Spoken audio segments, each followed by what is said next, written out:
I mean, I hope they don't it up. Mm-hmm. Because you know what we won't do? Forgive them.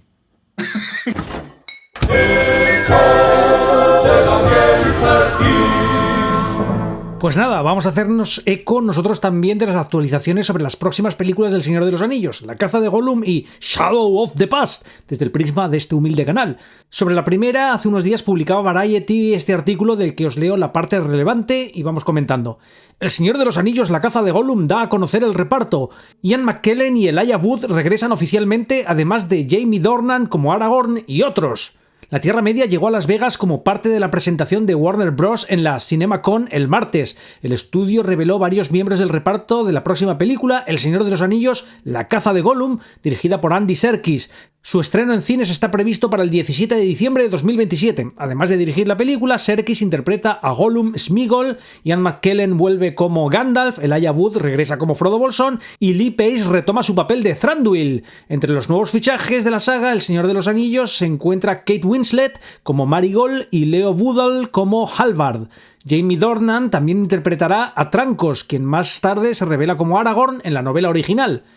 La película narrará la búsqueda del hobbit corrupto que da título a la obra en los años previos a la primera entrega de la trilogía, La Comunidad del Anillo. A las guionistas de la trilogía original, Frank Walsh y Philippa Boyens, se unen Phoebe Gittins y Artie Papageorgiou para adaptar la obra original de J.R.R. Tolkien. Luego el artículo pasa a hablar de las adaptaciones de Jackson, los Oscars recibidos, el avance en la tecnología de captura de movimiento que supuso el papel de Serkis como Gollum, la guerra de los Rohirrim y termina con una nota sobre la serie nodriza de mi canal. Dice: Amazon MGM también está adaptando la obra de Tolkien en virtud de su propio acuerdo de derechos con los herederos del autor y actualmente está produciendo la tercera temporada de El Señor de los Anillos, Los Anillos de Poder para Amazon Prime. Bueno, pues aquí hay cositas que rascar, vaya que sí. La primera, lo siento, a pesar de ser una tontada, me la quiero quitar ya de encima. En España no tenemos problema con el título original, La caza de Gollum, ahí con la Z bien marcada. Pero ¿cómo van a hacer en Latinoamérica para que el título no les evoque esto? ¿Adaptarán el título a La cacería de Gollum, La persecución de Gollum, La búsqueda de Gollum o se la van a jugar con la homofonía? Para continuar, aunque ya se barruntaba hace tiempo, sobre todo con la filtración de que se había abierto casting para el papel de Aragorn, el enrolamiento de Jamie Dornan ya sentencia definitivamente que no vamos a tener a Viggo Mortensen repitiendo papel, lo que me parecería personalmente correcto siempre y cuando la producción hubiese apostado por un recast completo de los personajes Legacy. Porque al menos en lo personal no estoy muy seguro de cómo va a funcionar el casting mixto, al menos en la generación para quien la trilogía de Jackson fue uno de los mayores acontecimientos cinematográficos de su vida y los actores que la interpretaron prácticamente insustituibles. Por un lado, a menos que recurran al rejuvenecimiento digital y les quede fino, puede resultar raro ver a un Frodo y un Gandalf un cuarto de siglo más viejos. Y por otro, ya sé que se me va a hacer algo extraño tener a Ian McKellen y Elijah Wood repitiendo sus papeles compartiendo cartel con un intruso en el lugar de Trancos. Que todo se ha dicho, a mí me parece bastante bien esta elección de casting dentro de lo que cabe. Este tío me da el pego como Aragorn. Que hablando de intrusos, todavía no sabemos si nos van a colar un Legolas, pero a priori tampoco sería extraño dado que la noticia confirma que Lee Pace retoma su papel de Thranduil, personaje que es precisamente el padre de Legolas. Lo que en principio parece claro es que Orlando Bloom no ha sido seleccionado para el papel, a pesar de que confesó en septiembre del año pasado que odiaría ver cualquier otro actor interpretando su personaje. Vamos, que él siempre estuvo dispuesto a repetir el papel. Are you returning to Middle Earth? I have not heard a peep, actually, so I don't know who... I know it's focusing on Gollum, so anything's possible, and I went back for The Hobbit. If they called and said, hey, Orlando, we need listen, you back. I'd hate to see anyone else play Legolas, Okay, you know what I mean? just making What are they going to do? They're going to put somebody else in as Legolas? Since you were here. With AI, they can do anything these days. Pero con Viggo Mortensen parece que es diferente. Leo en un reciente artículo de comicbook.com que si bien se había confirmado el recast del personaje, lo que aún no se ha hecho oficial es el motivo exacto por el que Mortensen no volverá.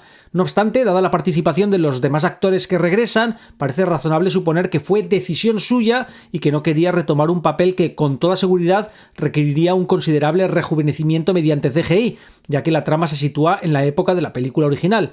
Esto coincidiría con los comentarios de Mortensen sobre su regreso para La caza de Gollum en 2024, donde dijo: no sé exactamente cuál es la historia, no me han dicho nada, quizá me entere más adelante, me gusta interpretar a ese personaje, aprendí mucho interpretándolo, lo disfruté mucho, solo lo haría si fuera adecuado para el papel en cuanto a que, ya sabes, la edad que tengo ahora y demás, solo lo haría si fuera adecuado para el personaje, sería una tontería hacerlo de otra manera.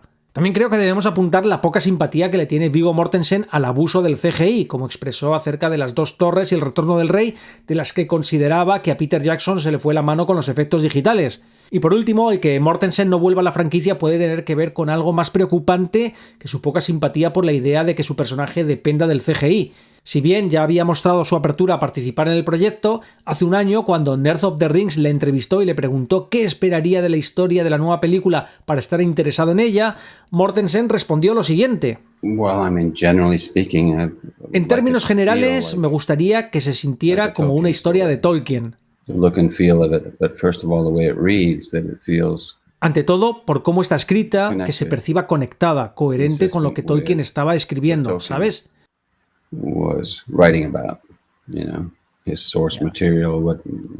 Con su material original, con lo que intentaba transmitir.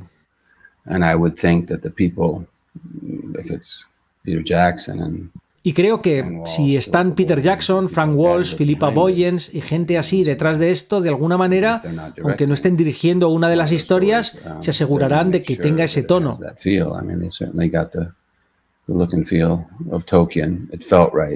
Quiero decir, sin duda lograron el aspecto y la sensación propios de Tolkien. Se sentía adecuado, incluso si hicieron cosas que no estaban en El Señor de los Anillos, el aspecto y la sensación de todo lo que hicieron eran respetuosos con la forma de contar de Tolkien, creo. Y eso sería lo principal. Vamos, que esto que dice podría haber sido preocupantemente determinante en su decisión de rechazar el papel solo si hubiese tenido acceso a detalles de la historia, pero tampoco tenemos ninguna confirmación de ello, así que tampoco voy a asumir a priori que es mala solo porque Mortensen haya rechazado el papel. No obstante, debemos tener siempre presente que Viggo Mortensen tiene una actitud altamente selectiva para las superproducciones y es bien conocido por su disposición a examinar con detalle cada papel para asegurarse de que merece la pena su tiempo. Recordemos que rechazó la oportunidad de interpretar a Lobezno antes de que Hugh Jackman asumiera el papel, señalando como motivos disuasorios aspectos como guiones que se desvían del material original y el compromiso tan exigente que supone retomar un personaje durante mucho tiempo. Tras interpretar a Aragorn, Mortensen también rechazó cualquier posibilidad de aparecer en la trilogía cinematográfica del Hobbit. En una conversación con The Guardian en 2013, el actor recordó haberle dicho a uno de los creativos de esas películas: ¿sabes? ¿Verdad que Aragorn no aparece en el Hobbit? ¿Que hay un intervalo de 60 años entre los libros? Bueno, en conexión con el personaje de Legolas, todo esto nos da tres posibilidades. Lo más probable, a la luz de que la razón del recast de Aragorn sea debido a la renuencia de Viggo Mortensen a regresar al papel, es que Legolas no aparezca, porque no tendría sentido que un actor legacy de lujo como Orlando Bloom, que manifestó su voluntad de volver a encarnar a Legolas, no hubiese sido convocado para la caza de Gollum si es que el personaje iba a aparecer en la película. Otra posibilidad, pero menos probable que la anterior, es que Legolas aparezca recasteado y que le hayan hecho un feo que te cagas a Orlando Bloom. Sería como cuando Porcupine Tree se reunió y pasaron de llamar al bajista. Pero hay una tercera posibilidad, pero mucho más remota que las dos anteriores, que salga Legolas y lo interprete Orlando Bloom de ¡Sorpresa! Soñar es gratis. Y bueno, antes de asomarnos a otros personajes, pues para el que esté desubicado, Jamie Dornan es el Grey de 50 sombras de Grey, lo cual seguramente va a generar memes con su nuevo papel de Trancos. ¿Se hablará ahora de la tranca de Trancos? Lo que debemos destacar es que Jamie Dornan tiene hoy la misma edad que tenía Viggo Mortensen cuando interpretó a Trancos en La Comunidad del Anillo, disolviéndose así el temor que hubo durante un tiempo de que el papel se lo fueran a asignar a un actor mucho más joven. Y bueno, sobre los demás actores cuya participación se ha confirmado, además de los ya conocidos, tenemos también a la enorme incorporación del casting que es Kate Winslet, interpretando a una tal Mary Gold, de la que no se tienen detalles, pero se dice que puede ser un miembro de la familia de Sméagol, que era el nombre original de Gollum antes de corromperse, o sea que sería una mediana. Y luego tenemos a Leo Woodall interpretando a un tal Halvard. Woodall es un actor británico bastante reciente en la industria, pero que ha ganado mucha visibilidad en poco tiempo, sobre todo a raíz de su papel en The White Lotus, donde interpretaba un personaje bastante carismático y ambiguo. Más recientemente ha sido protagonista de la serie One Day, lo que lo ha consolidado como uno de los perfiles jóvenes que están empezando a dar el salto a producciones más grandes, así que su incorporación apunta a que este Halvard podría tener bastante peso dentro de la historia y, si la película realmente sale bien, impulsará sin duda su carrera en la gran pantalla. ¿Pero quién es el personaje que interpretará Woodall? Pues por ahora no han trascendido muchos detalles. Lo poco que se ha publicado apunta a que será un Dúnedain, es decir, un Montaraz aliado de Trancos durante la caza de Gollum. A partir de ahí, Internet está especulando con que pueda ser un personaje nuevo creado para la película o incluso una versión adaptada de Halbarad, primo de Aragorn en el lore de Tolkien. Pero de momento, más allá de la idea general de que será un Montaraz con cierto peso en la trama, pues no hay una descripción oficial más precisa. Como pequeño apunte, ahora caigo en la cuenta de que el personaje Halbrand de los Anillos de Poder no se llama así por casualidad, sino que muy probablemente esté inspirado en el primo de Aragorn, Halbarad, hijo de Halbarón, Montaraz del Norte. Muy probablemente también la asignación de un nombre que se parezca tanto al de un personaje fuertemente relacionado con Aragorn buscase potenciar la identidad de Halbrand como el Aragorn de los Anillos de Poder. Esta idea no es nueva. No pocos somos los que nos hemos hecho eco de cómo muchos de los personajes apócrifos de la serie de McKay y Payne parecen refritos de mercadillo de personajes originales de Tolkien. Aunque finalmente se revele como Sauron, durante buena parte de la historia se juega claramente a asociarlo con el mismo tropo que Aragorn, el del rey renuente, un hombre marcado por un pasado oscuro vinculado a un linaje problemático, Aragorn por la herencia de Isildur, Halbrand por esos supuestos reyes que sirvieron a Morgoth, que rehúye su destino antes de acabar aceptándolo. Es verdad. Sois el rey que nos prometieron.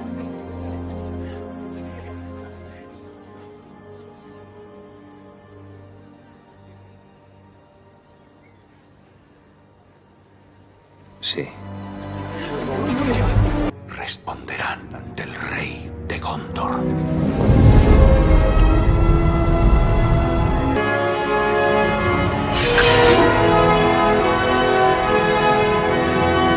A eso se suma una decisión bastante evidente a nivel visual, el intento de aproximarlo, aunque sea vagamente, a la iconografía de Aragorn, el aire de Montaraz, la estética desgastada, cierta presencia física, para generar una familiaridad inmediata en el espectador y luego subvertirla.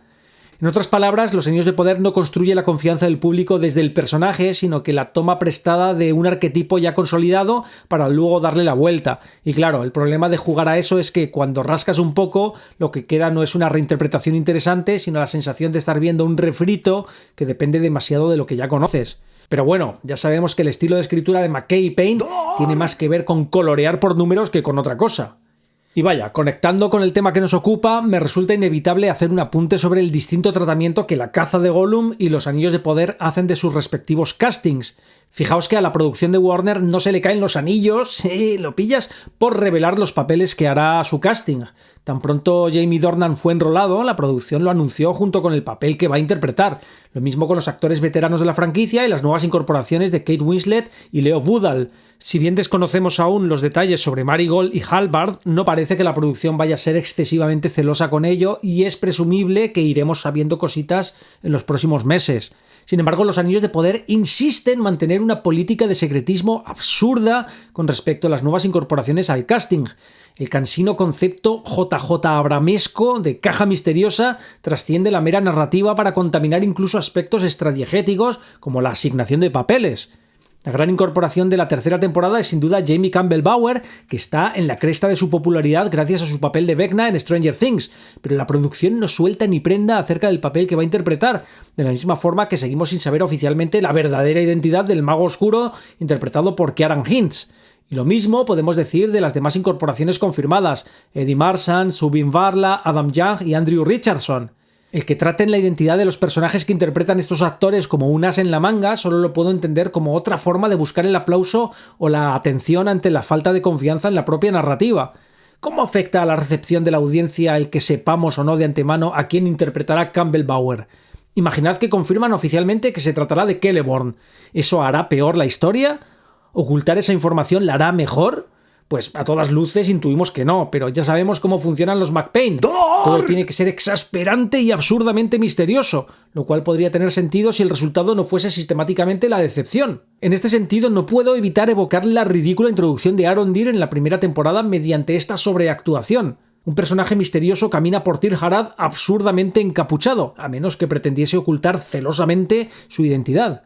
Apenas tiene un hueco para mirar y, desde luego, no es una forma natural de llevar una capucha. Entra en la taberna agachando excesivamente la cabeza, como si temiese ser reconocido, todo para acabar retirándose la capucha en un plano que obviamente pretende enfatizar la identidad del personaje mediante una revelación diseñada para el tráiler. Lo más cachondo es que inmediatamente nos enteramos de que el elfo lleva décadas destinado en esa región y que es conocido por todos. Arondir. ¿De verdad han pasado ya 2 semanas? Por lo que ir por ahí encapuchado de forma tan exagerada tiene todavía menos sentido. Pero como digo, así es como funcionan los McPain.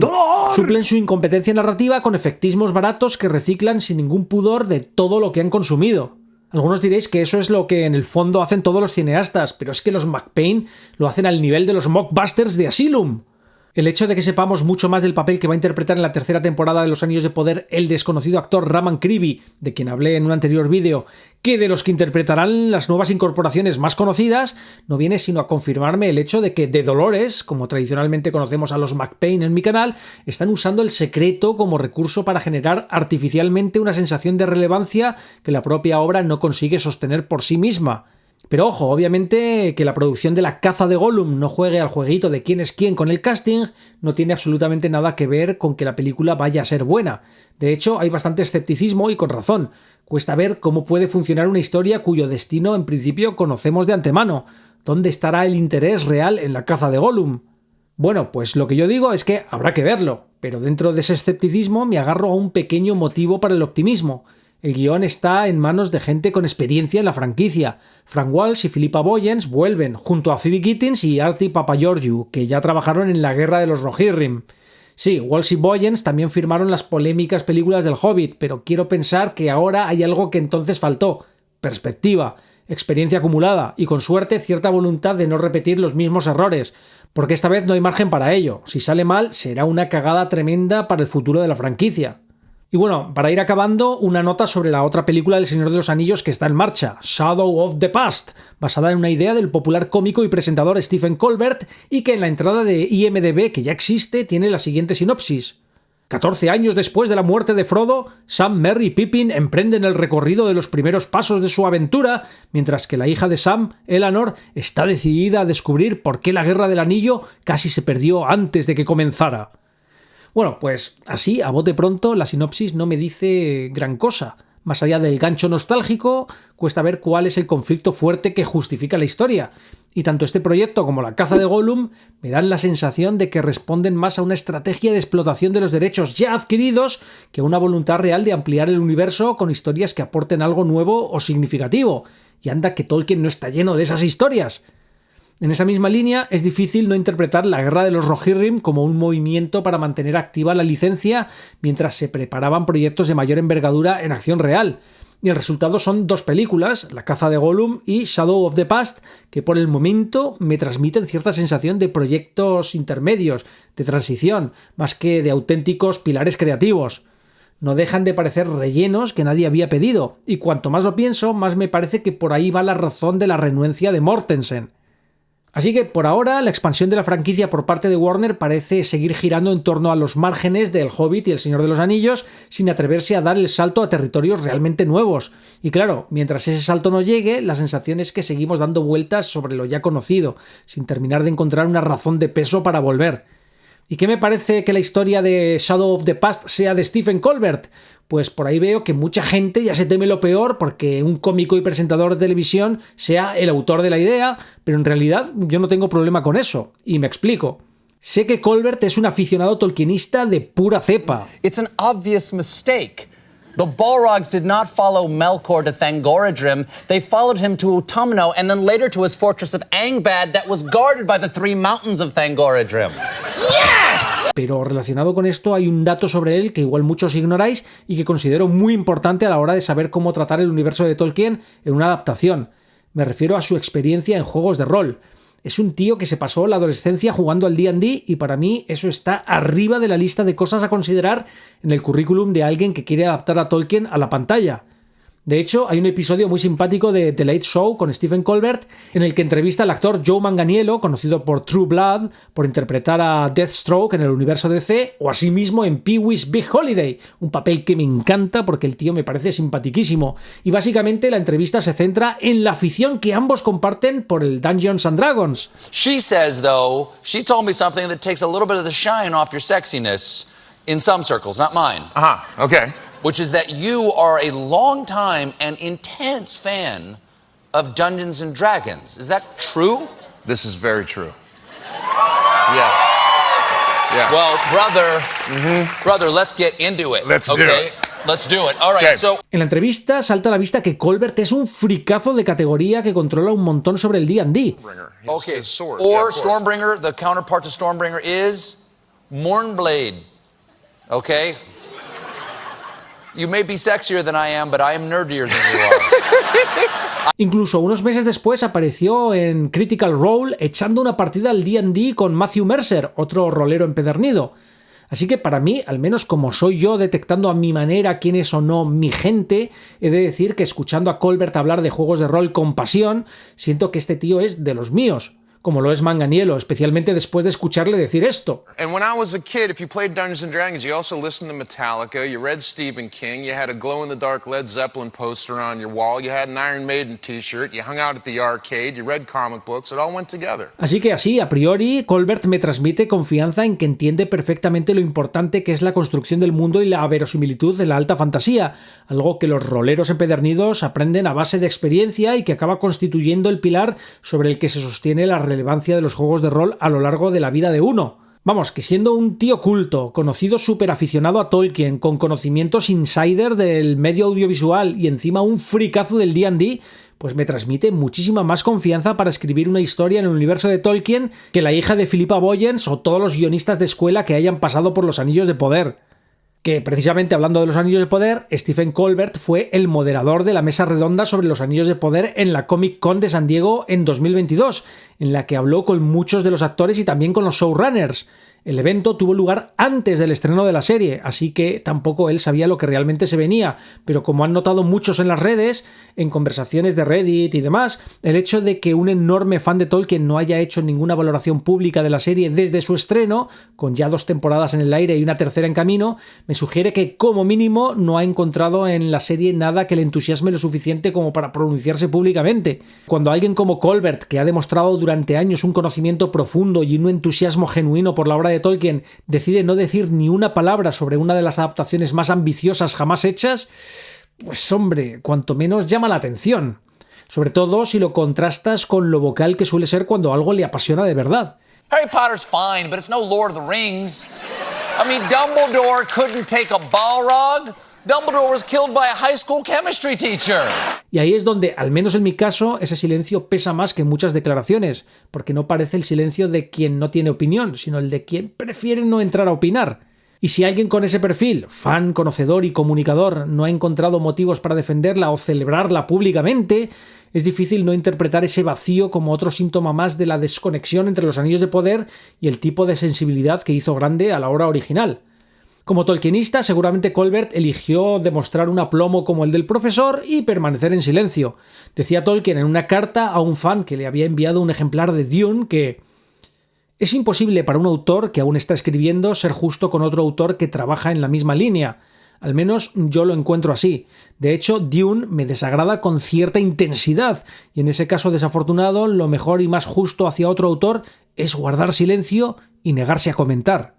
Y más elocuente es esta falta de comentarios cuando más de un año antes del estreno de la serie, cuando aún no se tenía ningún detalle sobre su trama, Colbert manifestaba un gran entusiasmo y excitación por los Anillos de Poder en una conversación con el actor y cómico Andy Samberg. I'm super curious, but there's so much. I mean, Who was this? You introduced me to some guy from Amazon when we were out at the Emmys the last time those could be held. Remember? And you said, oh, you might want to meet this guy. He's the guy responsible for Lord of the Rings at Amazon. And I said, Yeah. don't tell me anything. Let me tell you what I think what the series is. And he goes, okay. And I said, it's the Second Age. It's mostly about Akala Beth, which is the fall of Numenor, because it's got all the characters you want. It involves the creation of the rings, the betrayal of Celebrimbor, a Sauron at his height when he's still beautiful, then his capture by the Numenorians, going back to Numenor, obviously the fall of Al-Pharazôn, and the fact that those are Aragorn's ancestors, and you get to meet every principal character. You can even have Elrond in it. Yeah. And I said, and that's got to be it. And he just looked at the guy next to him and walked away from me. I think for fear that I described the entire thing. So I'm really excited, actually. Y atención a la observación casi profética que hizo aquí sobre la serie. Everything in Middle-earth is built by the Numenorians. Minas Tirith, Minas Ithil, which comes Minas Morgul, Osgiliath. Weathertop is built by them. Orthanc, where Saruman is built by the Numenorians. Fucking Helm's Deep is built by the Numenorians. There is nothing of any scale that is not built by the Numenorians. And of course, the Argonath is built by the Numenorians as well. Because here's the thing. The men are obsessed with building things that leave their permanent mark on the world because they go and the world stays. It's heartbreaking. Isn't it a heartbreaking admission of our fear, of our insignificance? Yeah, but eventually time takes it all.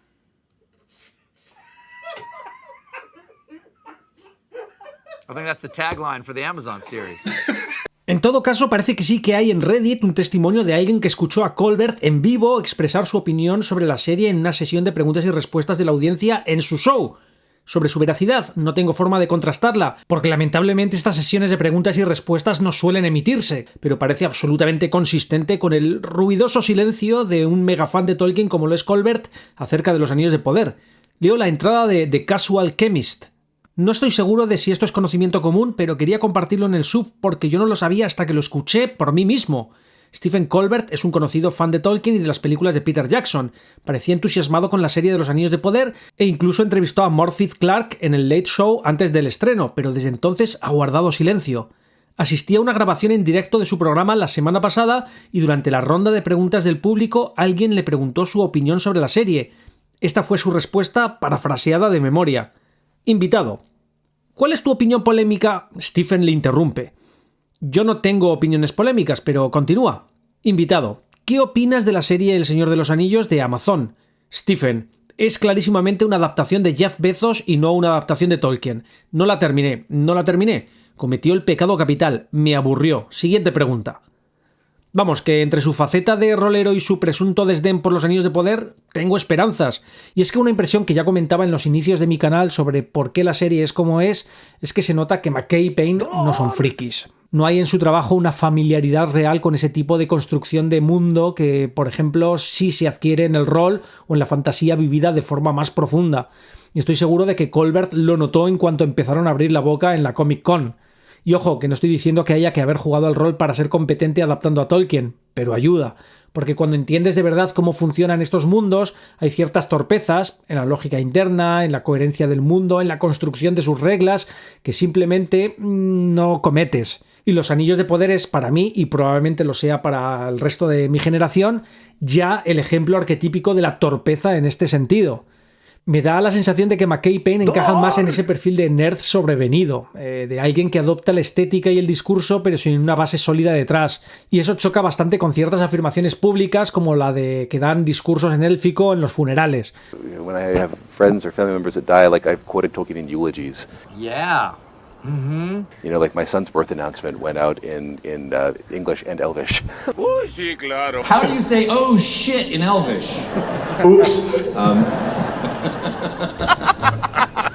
Porque una cosa es performar la afición y otra muy distinta es comprenderla.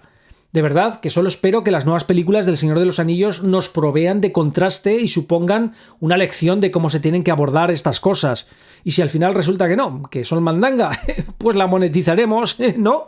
En fin, todo está por ver, pero como siempre aquí estaremos atentos a lo que venga. ¿Te ha gustado el contenido de hoy? Pues si es así, por favor déjame ese like que me ayuda muchísimo. Y no te olvides de suscribirte y activar notificaciones si no lo has hecho para recibir mi mandanga recién hecha. Nos vemos pronto, ¡chao!